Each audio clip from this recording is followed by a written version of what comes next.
አሁን እኮ ችግር ሆነ። በቃ ባልና ሚስት ቢጣሉ ይሄ አብይ አህመድ የተባለ መንግስት ከመጣ ጀምሮ እኮ ፍቺ በዛ ይልሃል።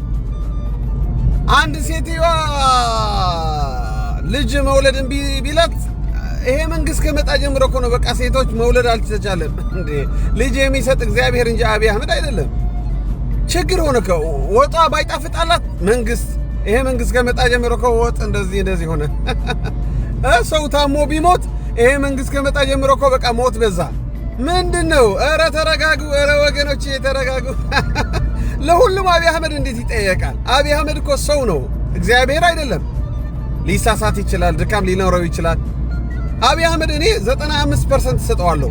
በቃ 5% ድካም ሊኖረው ይችላል። እሱም ደግሞ ህዝብ ተጋግዘህ ማስተካከል ነው። ፐርፌክት የሚባል ሰው የለም እኮ ሙሉ ሰው የሚባል የለም በሁሉም ዓለም ያሉ መንግስቶች ያ። ስለዚህ እባካችሁ አታስቸግሩት። ይሄ የእግዚአብሔር ሰው ጥሩ መሪ ነው።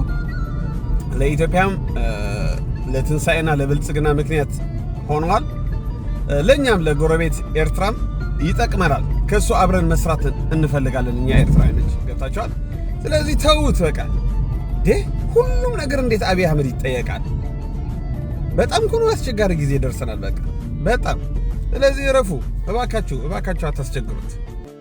እኔ ነግሬያቸዋለሁ፣ በተደጋጋሚ ነግሬያቸዋለሁ፣ ቃሌን አላጥፍም። ክቡር ጠቅላይ ሚኒስትር ዶክተር አብይ አህመድ ከእግዚአብሔር የተሰጣችሁ መሪ ነው። ኢናፍ